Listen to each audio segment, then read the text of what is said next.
So students, कल जो हमने पढ़ा था about Bismillah Khan,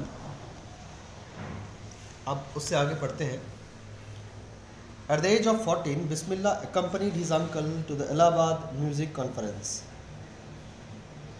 At the end of his recital, Ustad Fayyaz Khan patted the young boy's back and said, "Work hard and you shall make it." With the opening of the All India Radio in Lucknow in 1938 came Bismillah's big break.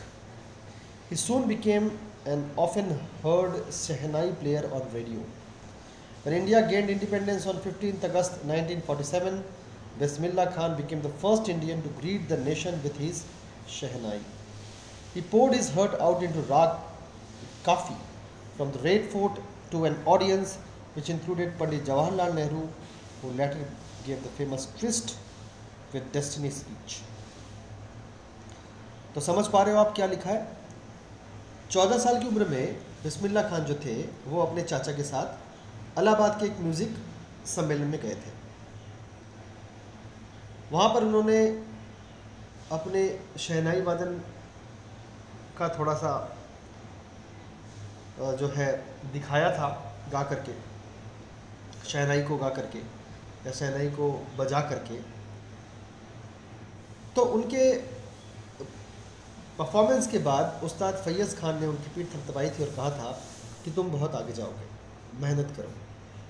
1938 में लखनऊ में all India radio में बिस्मिल्लाह खान को पहला break मिला और वहाँ उनको शहनाई वादन का मौका मिला।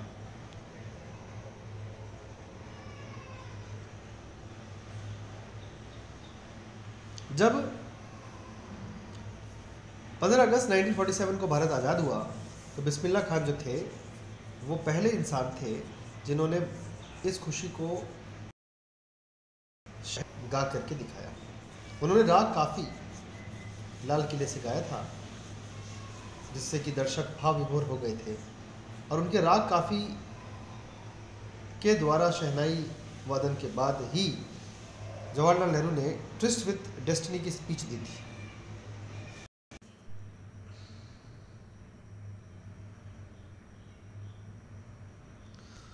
तो उन्होंने लाल किले में अपनी शहनाई वादन का करिश्मा दिखाया था 15 अगस्त 1947 को, और उसके बाद पंडित जवाहरलाल नेहरू की स्पीच आई थी। Bismillah Khan has given many memorable performances both in India and abroad. His first trip abroad was to Afghanistan, where King Zahir Shah was so taken in by the maestro that he gifted him priceless Persian carpets and other souvenirs. The king of Afghanistan was not the only one to be fascinated with Bismillah's music. Film director Vijay Bhatt was so impressed after hearing Bismillah play at a festival that he named a film after the instrument called Goonj Uthi Shehnai. The film was a hit, and one of Bismillah Khan's composition, Dil Ka Khilona Hai Toot Gaya, turned out to be a nationwide chartbuster. Despite this huge success in the celluloid world, Bismillah Khan's ventures in film music were limited to two: Vijay Bhatt's Goonj Uthi Shehnai and Vikram Srinivasa's Kannada venture, Sanadhi Apanna. I just can't come to terms with the artificiality and glamour of the film world, he says with emphasis. तो students, उनकी बातें सुन करके, समझ करके हमें ये महसूस होता है कि कितने डाउन टू अर्थ इंसान थे बिस्मिल्लाह खान, जिन्होंने अभी भी ये कहा कि फिल्मी दुनिया की चकाचौंध और बनावटीपन से वो कभी प्रभावित नहीं हुए। खैर, बिस्मिल्लाह खान ने बहुत सारे यादगार शहनाई वादन की प्रस्तुतियाँ दी भारत में और विदेशों में भी। एक बार जब वो अफ़गानिस्तान गए थे तो वहाँ के राजा ज़हीर शाह ने उन्हें बेशकीमती पर्शियन कारपेट्स और अन्य बहुत ही कीमती चीज़ें भेंट दी थी उनकी शहनाई वादन को सुनने के बाद। न सिर्फ अफ़गानिस्तान के राजा बल्कि कई सारे लोगों ने उनको बहुत कुछ, मैंने उनके शहनाई वादन से कई सारे लोग अचंभित जरूर हुए थे। फिल्म डायरेक्टर विजय भट्ट ने तो उनकी शहनाई वादन से वो इतनी इम्प्रेस्ड हो गए कि उन्होंने उनके लिए एक फिल्म भी बनाई थी जिसका नाम था गूंज उठी शहनाई, और इस फिल्म का एक गाना दिल का खिलौना हाय टूट गया भारत में हर जगह प्रसिद्ध हुआ था। 2 फिल्में ही उनके द्वारा या उनके नाम पर की गई थी, बनाई गई थी। एक तो विजय भट्ट की गूंज उठी शहनाई और एक विक्रम श्रीनिवास की कन्नड़ फिल्म सनधी अपन्ना। इन 2 फिल्मों के अलावा उनके पास ज़रूर कई सारे फिल्मों के ऑफ़र आए होंगे, लेकिन उन्होंने नहीं लिया उसे। और उनका ये कहना था कि मैं फिल्मी दुनिया की चकाचौंध, फिल्मी दुनिया की बनावटीपन से कभी भी प्रभावित नहीं हुआ। मैं उसे नहीं समझ पाया और नहीं मैं अपना पाया। इसी कारण से उन्होंने 2 फिल्म से ज़्यादा फिल्में का हिस्सा वो कभी नहीं बने। Awards and recognition came thick and fast. Bismillah Khan became the first Indian to be invited to perform at the prestigious Lincoln Center Hall in the USA. He also took part in the World Exposition in Montreal, in the Cannes Art Festival, and in the Osaka Trade Fair. So well known did he become internationally that an auditorium in Tehran was named after him. Tahar मौसीकी उस्ताद बिस्मिल्लाह खान। समझ सकते हो आप, ये बिस्मिल्लाह खान इतने ज़्यादा famous होते चले गए कि उनके नाम से बहुत सारी चीज़ें होती चली गई और उनको अलग अलग प्रतिष्ठित संस्थानों ने अपने यहाँ गाने के लिए बुलाया। लिंकॉन सेंट्रल हॉल जो अमेरिका में है, उन्होंने उसे वहाँ अपने यहाँ लिंकॉन सेंट्रल हॉल में गाने के लिए बुलावा आया था। वहाँ जाकर परफॉर्मेंस दिए थे अमेरिका में। मॉन्ट्रियल जो कनाडा में है, वहाँ पर भी उन्होंने वर्ल्ड एक्सपोजिशन इन मॉन्ट्रियल में हिस्सा लिया था, केन्स आर्ट फेस्टिवल में हिस्सा लिया था और ओसाका ट्रेड फेयर में भी उन्होंने हिस्सा लिया था। इतने विख्यात वो हो गए थे कि तेहरान में एक ऑडिटोरियम का नाम उनके नाम पर पड़ा, तहर मौसीकी उस्ताद Bismillah Khan. National awards like the Padma Shri and the Padma Bhushan and the Padma Vibhushan were conferred to him. सारे के सारे important national awards जो है, पद्म श्री, पद्म भूषण, पद्म विभूषण, सभी से उन्हें नवाजा गया। In 2001, Ustad Bismillah Khan was awarded India's highest civilian award, the Bharat Ratna. With a coveted award resting on his chest and his eyes glinting with rare happiness, he said, "All I would like to say is teach your children music. This is Hindustan's richest tradition. Even the West is now coming to learn our music." Bharat Ratna जब उन्हें मिला 2001 में, तब उन्होंने एक ही बात कही थी कि अपने बच्चों को संगीत सिखाइए, क्योंकि हिंदुस्तान का यही रिवाज है और हिंदुस्तान की यही संपत्ति है, संगीत। पश्चिमी दुनिया भी आज के दिन में हिंदुस्तानी संगीत के प्रति आकर्षित है।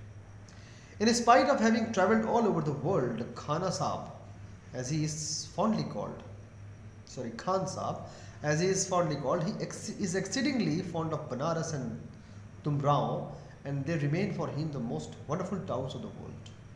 A student of his once wanted him to head a Sehnai school in the USA, and the student promised to recreate the atmosphere of Banaras by replicating the temples there. But Khan Saab asked him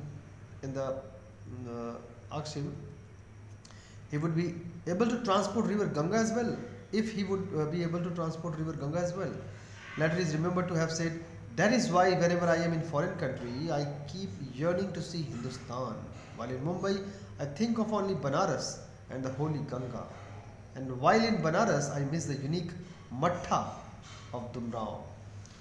कितने ज़मीन से जुड़े हुए इंसान हैं, इनकी बातों से पता चलता है। एक बार वैसे वो खान साहब के नाम से कई जगह जाने जाते थे। एक बार एक विदेशी उनके बहुत ही बड़े प्रशंसक ने कहा था कि आप अमेरिका में शहनाई वादन की कोई स्कूल या कोई शिक्षा केंद्र खोलो। तो उन्होंने कहा था कि मुझे तो बनारस और डुमरांव, जो कि भारत के प्रसिद्ध स्थान है, वो पसंद है। तो उस प्रशंसक ने कहा था कि अमेरिका में जहाँ पर आप शिक्षा केंद्र शहनाई का खोलोगे, उसके आसपास में बनारस और डुमरांव जैसा मैं कुछ माहौल बनाने की कोशिश करूँगा।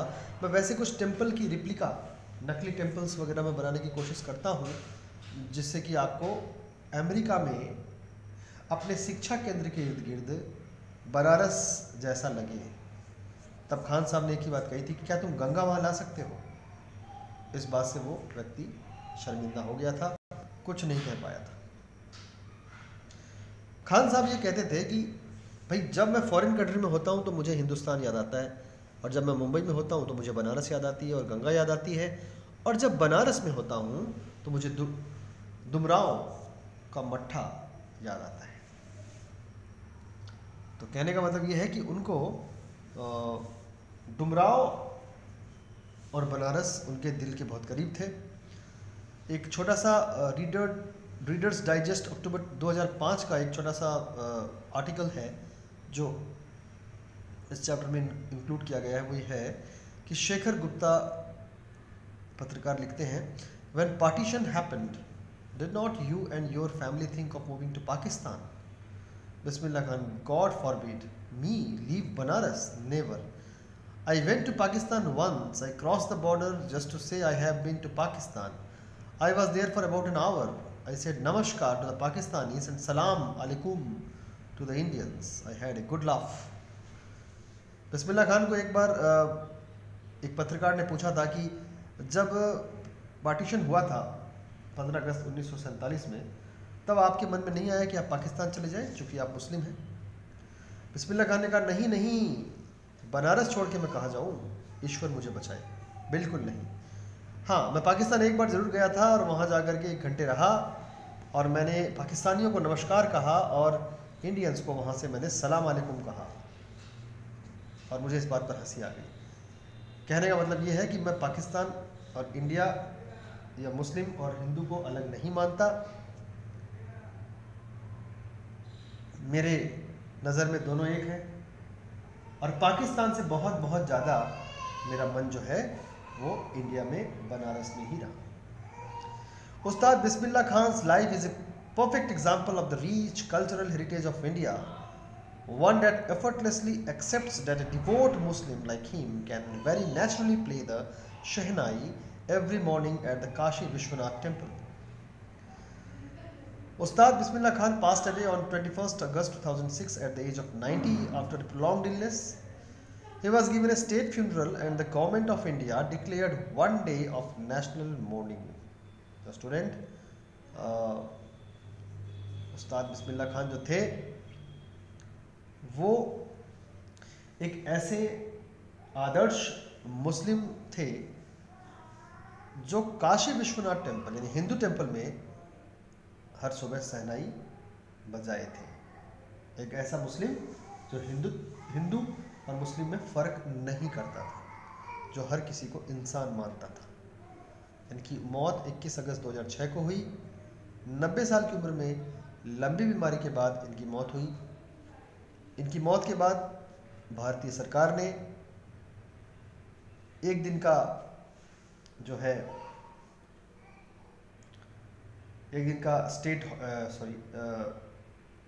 नेशनल हॉलीडे बनाया था। एक दिन का नेशनल हॉलीडे बनाया था। मोस्ट प्रोबेबली 21 अगस्त को उनकी मौत हुई होगी तो 22 अगस्त को प्रोबेबली नेशनल मॉर्निंग डे मनाया गया, छुट्टी रखी गई और स्टेट फ्यूनरल उनको दिया गया। जिस राज्य में उनकी मौत हुई थी उस राज्य से बहुत सारे लोग उमड़ पड़े और उनको दिवंगत आत्मा को श्रद्धांजलि दी। तो इस तरह से उनको भारतीय सरकार ने मरणोपरांत भी काफ़ी सम्मान से नवाजा। तो this is the end of your chapter, and you can see that what a great soul was Bismillah Khan. Bismillah Khan कितनी महान आत्मा थे, ये आपको समझ में आ रहा होगा. सो स्टूडेंट्स, इस तरह से ये चैप्टर कंप्लीट होता है. In our next class we will deal with a few exercises of this chapter, as well as I will give you some homeworks. Just for today, your homework is to read out the chapter again by your own. Bismillah Khan chapter को एक बार फिर से आप खुद से पढ़ो, और खुद से पढ़ने के बाद आप जो है इस चैप्टर को और बेटर समझ पाओगे. रीडिंग करने से हम लोग चैप्टर को काफ़ी हद तक समझ पाते हैं. तो I have already taught you the chapter, but my instruction is to read out the chapter once again. That's all for today. In next class we will deal with exercises. Stay at home, stay safe. Thank you very much.